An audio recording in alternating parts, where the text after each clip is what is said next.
Você já se sentiu culpado por colocar suas próprias necessidades em primeiro lugar? Já foi chamado de egoísta simplesmente por buscar sua própria felicidade, por ter ambições ou por defender suas conquistas? Em um mundo que parece glorificar cada vez mais o sacrifício, a modéstia forçada e a submissão ao coletivo, a simples ideia de viver para si mesmo tornou-se quase um ato de rebelião. Este vídeo provavelmente será odiado por muitos. Ele será mal interpretado, atacado e talvez até rejeitado. E a razão para isso é que vamos mergulhar de cabeça em uma das ideias mais controversas e incompreendidas da filosofia moderna, a defesa do egoísmo como uma virtude. Mas aqui está o ponto central, a provocação que dá nome a este nosso encontro. A filósofa e romancista Ayn Rand não apenas previu essa reação odiosa, como a explicou décadas atrás. Ela sabia que a sua defesa da individualidade e do amor próprio racional seria recebida com fúria, porque ela expõe a premissa moral que sustenta grande parte da nossa cultura.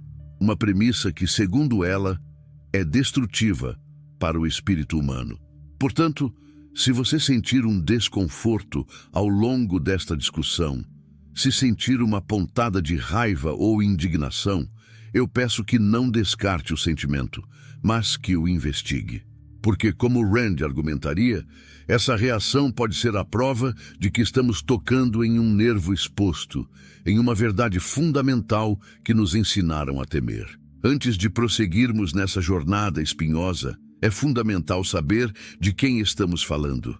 Ayn Rand, com nome de nascimento Alisa Zinovievna Rosenbaum, em São Petersburgo, na Rússia, em 1905, foi uma testemunha ocular da Revolução Bolchevique e da ascensão do comunismo.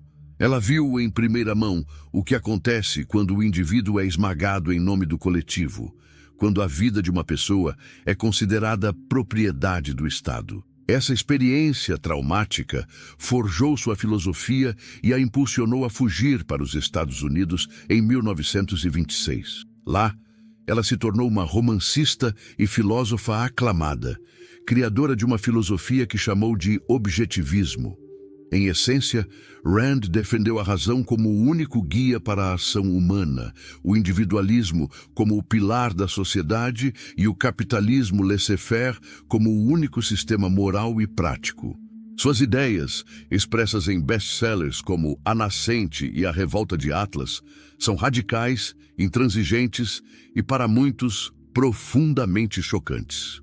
O tema central deste vídeo, portanto, é explorar a fundo o que Ayn Rand realmente quis dizer com a virtude do egoísmo, título de um de seus mais famosos livros de não-ficção.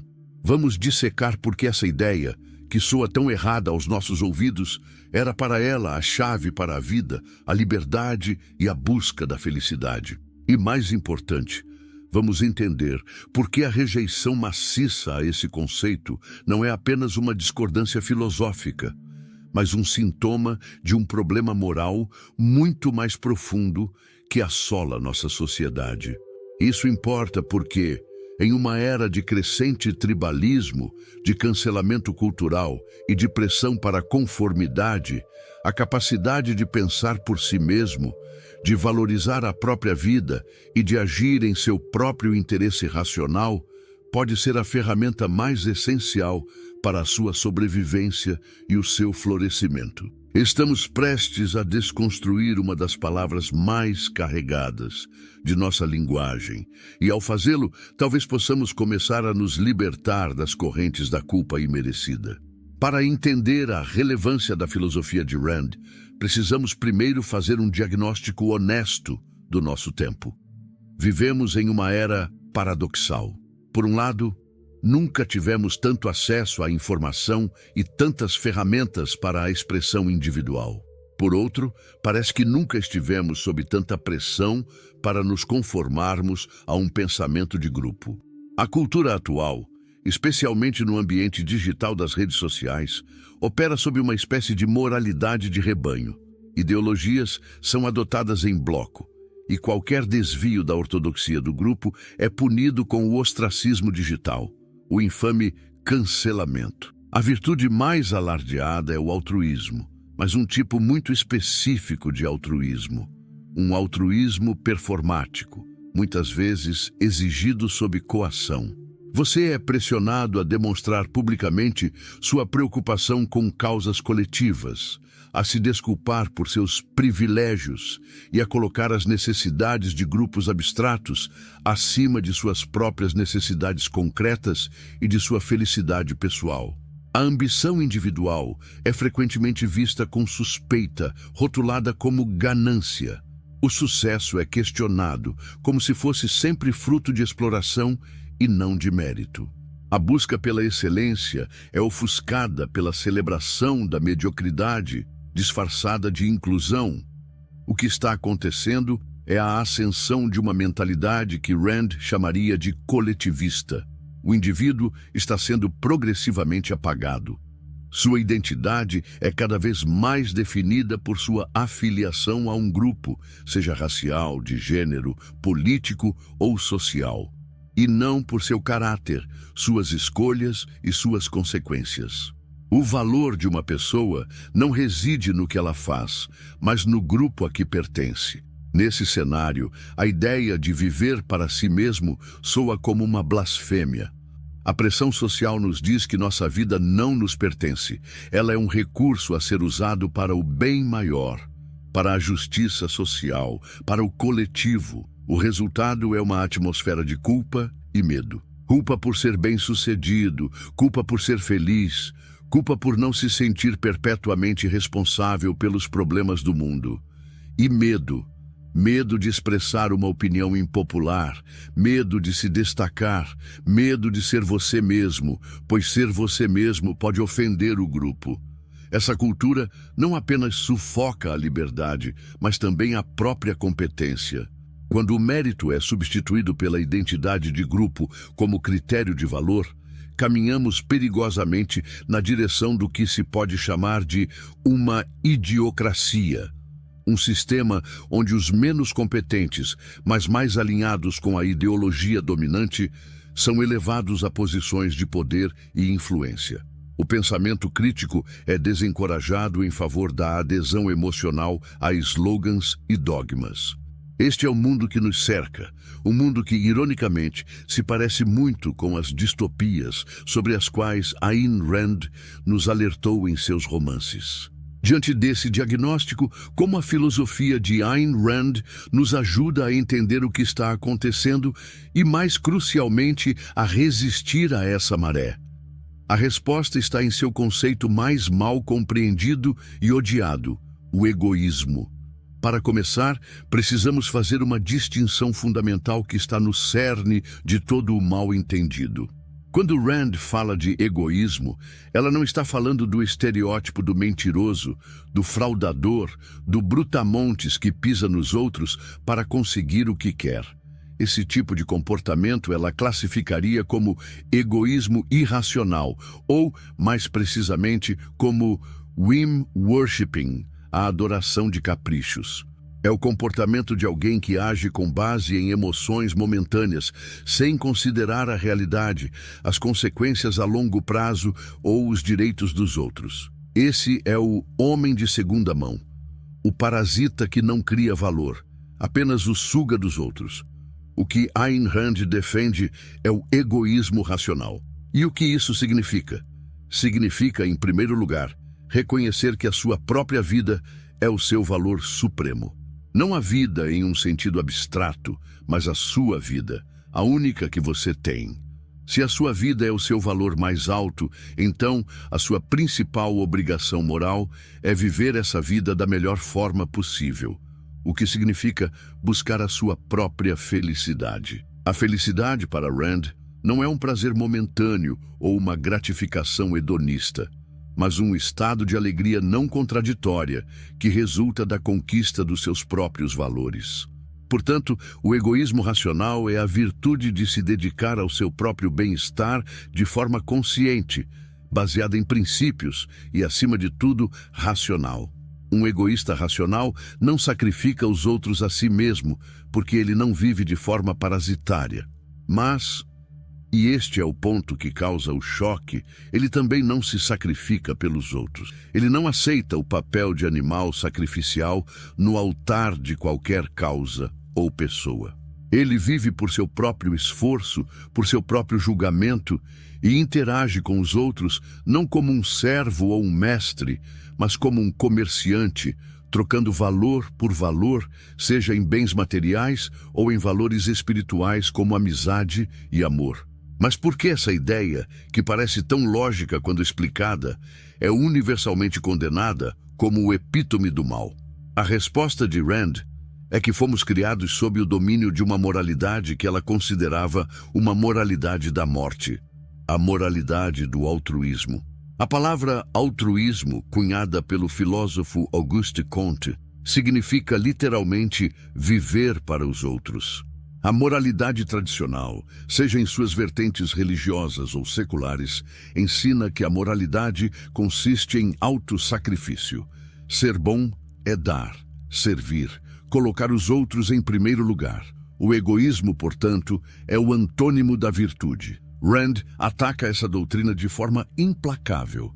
Ela argumenta que o altruísmo torna a própria vida impossível. Se o seu dever moral é servir aos outros, então você não tem o direito de existir por si mesmo. Sua felicidade, suas ambições, seus valores são, na melhor das hipóteses, irrelevantes e, na pior, imorais. O altruísmo, segundo ela, cria uma dicotomia brutal. Ou você é um explorador que sacrifica os outros a si mesmo, o que é considerado mal. Ou você é um explorado que se sacrifica pelos outros, o que é considerado bom. Não há espaço para um indivíduo autossuficiente e com autoestima, que não sacrifica nem é sacrificado. Além disso, Rand aponta a natureza perversa do altruísmo. Quem são os outros a quem devemos servir? Qualquer um, exceto nós mesmos. Isso significa que quanto mais uma pessoa sofre, mais necessitada ela é, mais direito moral ela tem sobre a sua vida e seu trabalho. O altruísmo eleva a necessidade e o sofrimento ao status de reivindicação moral. Ele não ensina a benevolência ou a boa vontade, que são escolhas voluntárias de um indivíduo, mas sim o sacrifício como um dever obrigatório. Isso cria uma sociedade de parasitas e anfitriões, onde os produtivos e bem-sucedidos são vistos como moralmente devedores dos improdutivos e fracassados. A repulsa e o medo que sentimos ao ouvir a palavra egoísmo são, portanto, o resultado de séculos de doutrinação altruísta. Fomos ensinados a sentir culpa pela nossa própria existência, a ver o amor próprio como um pecado e a busca da felicidade como um ato de traição ao coletivo. E isso nos leva ao ponto crucial do título deste vídeo. Ayn Rand sabia perfeitamente que sua filosofia provocaria rejeição e ódio. Ela não era ingênua. Ela entendia que estava desafiando a base moral de toda a civilização ocidental. A reação negativa não era um sinal de que ela estava errada, mas uma confirmação de sua tese. Ela identificou claramente quem seriam os inimigos do egoísmo. Em primeiro lugar, os místicos, aqueles que colocam a fé, a revelação ou o sentimento acima da razão. A filosofia de Rand é baseada na realidade objetiva e na razão como único meio de conhecimento. Uma moralidade do egoísmo racional exige que você pense, que julgue, que assuma a responsabilidade por suas escolhas. Isso é uma ameaça direta a qualquer sistema que exija obediência cega a uma autoridade superior, seja ela divina ou social. Em segundo lugar, e talvez mais relevantemente para o nosso diagnóstico atual, os coletivistas, aqueles que acreditam que o indivíduo é apenas um meio para os fins do grupo, da tribo, da raça ou do Estado. Para o coletivista, a ideia de direitos individuais é um obstáculo. A noção de que um indivíduo tem o direito de viver para si mesmo é a heresia máxima, pois mina a premissa de que o coletivo tem primazia. Mas Rand foi ainda mais fundo em sua análise psicológica do ódio ao egoísmo. Ela identificou uma das forças motrizes mais feias e secretas da moralidade altruísta: a inveja. Em seus escritos, ela fala sobre como o altruísmo é frequentemente usado como uma racionalização para a inveja. O homem medíocre, que não consegue ou não quer alcançar o sucesso, sente inveja do homem que o faz. Em vez de admitir sua inveja, o que seria vergonhoso, ele a eleva a um princípio moral. Ele condena o sucesso do outro como ganância, sua felicidade como insensibilidade, sua autoconfiança como arrogância. Ele exige que o bem-sucedido devolva à sociedade, o que na verdade significa que ele deve se sacrificar em benefício daqueles que não produziram. A moralidade altruísta se torna, assim, a arma dos invejosos. Ela lhes dá um pretexto nobre para derrubar os melhores e mais capazes. Portanto, quando alguém reage com ódio à defesa do egoísmo racional, Rand diria que essa pessoa está, consciente ou inconscientemente, defendendo o sistema que lhe permite fazer reivindicações imerecidas sobre a vida e a propriedade dos outros. Ou está expressando seu ressentimento contra aqueles que ousam ser felizes e independentes em um mundo que exige submissão. A reação negativa, o ódio, é o som de uma premissa ameaçada. Para tornar essas ideias mais claras, vamos criar um comparativo visual, uma espécie de duelo de conceitos. De um lado, temos o egoísta racional, de Ayn Rand. Do outro, o egoísta, do senso comum. Aquele que a moralidade altruísta nos ensinou a odiar. O egoísta racional de Rand baseia sua vida na razão. Ele entende que a realidade é objetiva e que, para ter sucesso, ele precisa pensar, planejar e agir de acordo com os fatos. Sua virtude central é a produtividade. Ele não espera que as coisas caiam do céu. Ele cria valor, seja construindo um arranha-céu, escrevendo uma sinfonia ou consertando um motor. Ele vive pela integridade, que significa a lealdade a seus valores e convicções racionais. Ele pratica a justiça, que para ele significa tratar os outros como eles merecem, dando-lhes exatamente o que ganharam por suas ações, nem mais nem menos. Isso implica em nunca buscar o imerecido, seja em matéria ou em espírito. Ele interage com os outros através do princípio da troca, valor por valor. Ele respeita profundamente os direitos individuais dos outros, o direito à vida, à liberdade, à propriedade e à busca da felicidade, porque a proteção desses direitos é a condição necessária para a sua própria sobrevivência e prosperidade em sociedade. O seu objetivo é a sua própria felicidade, e suas virtudes são o meio para alcançá-la.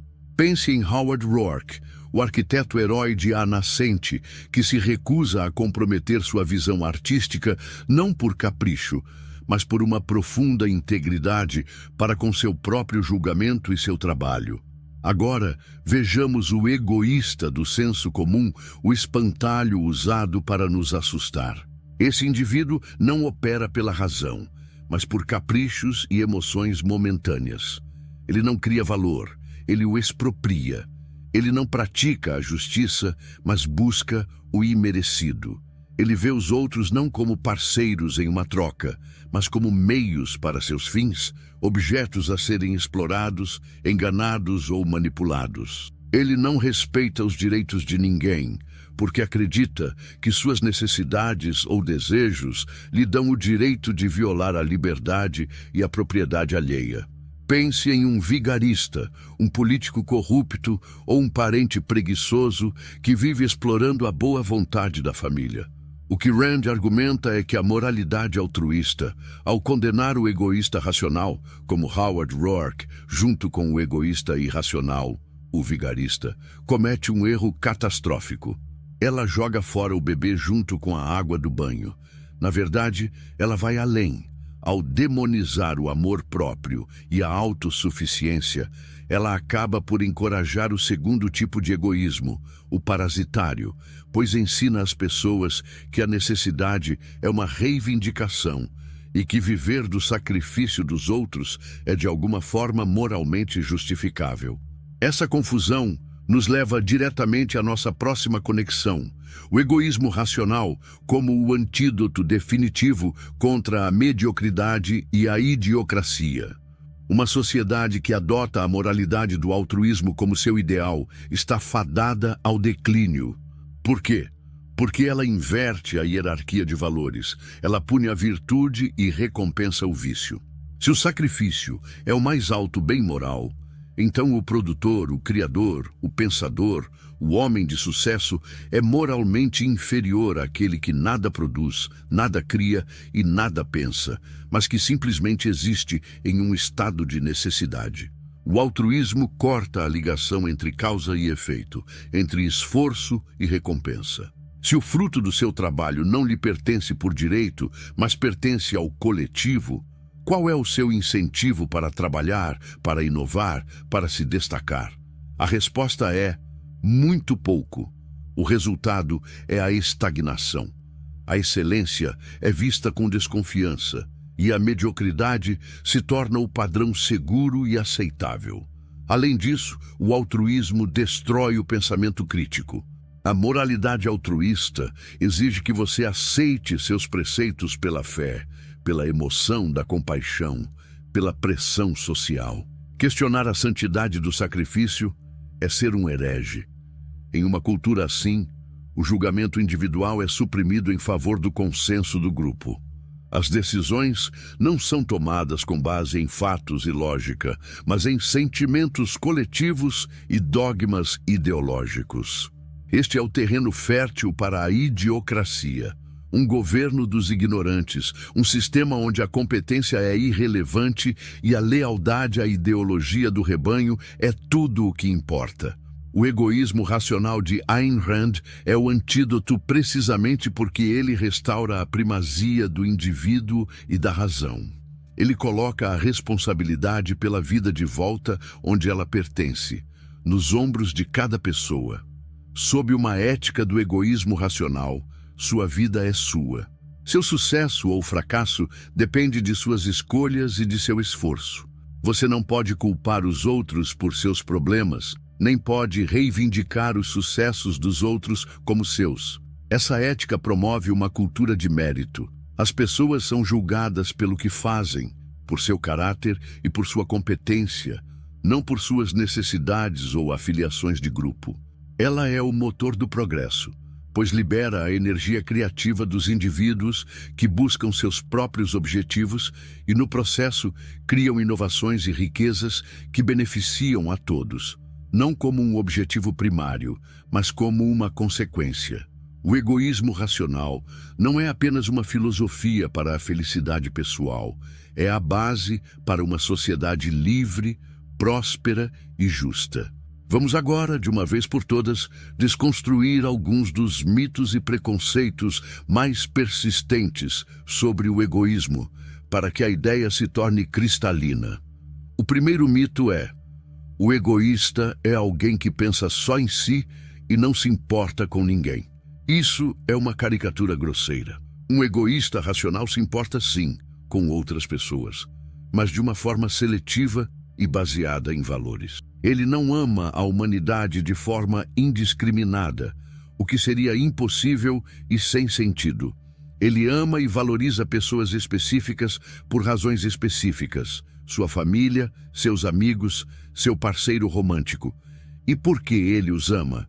Porque essas pessoas trazem valor e felicidade para a sua própria vida. O amor e a amizade para Rand não são atos de autossacrifício, mas expressões profundamente egoístas, no melhor sentido da palavra. Você ama alguém porque essa pessoa reflete e enriquece seus próprios valores mais profundos.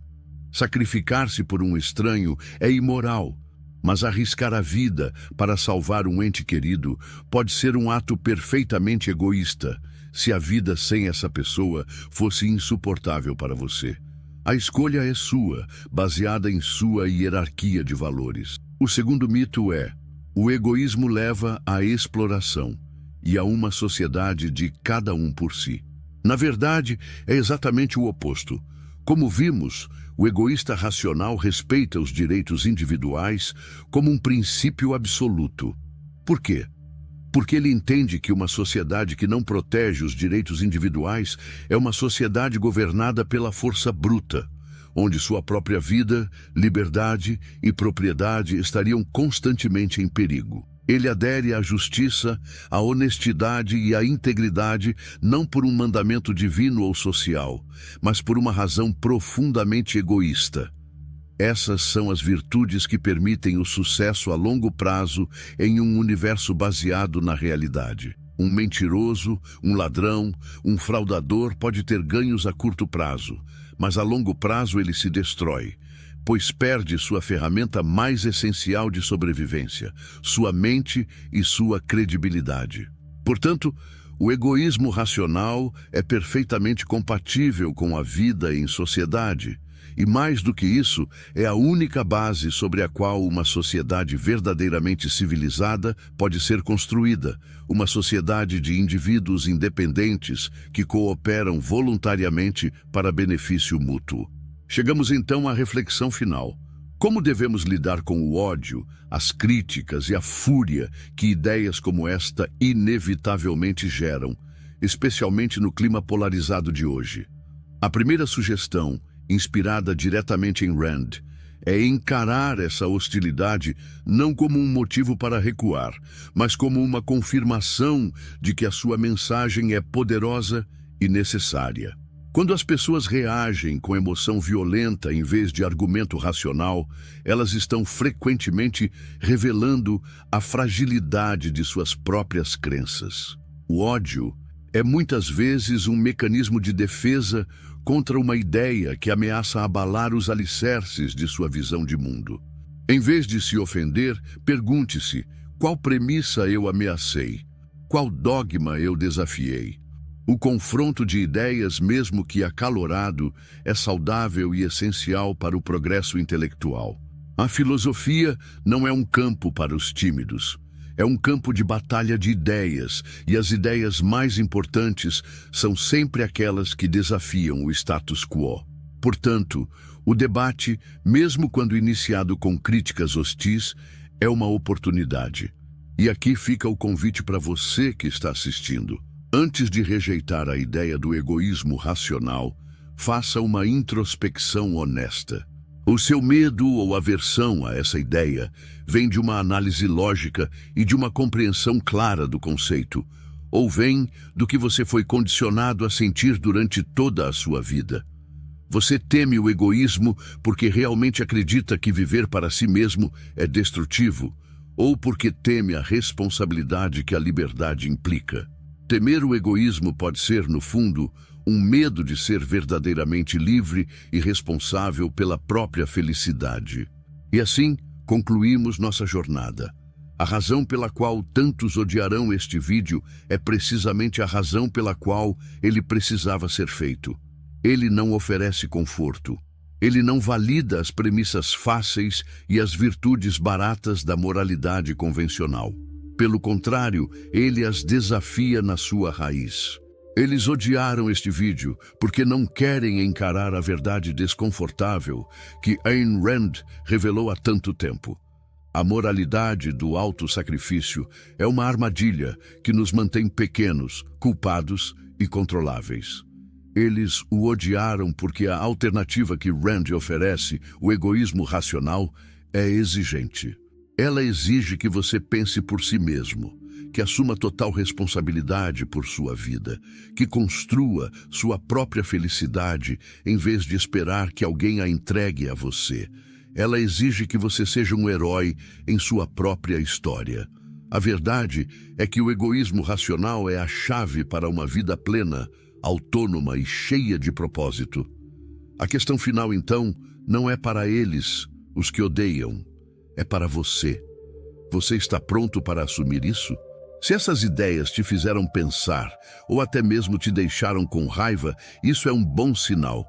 Curta este vídeo para que ele alcance mais mentes questionadoras.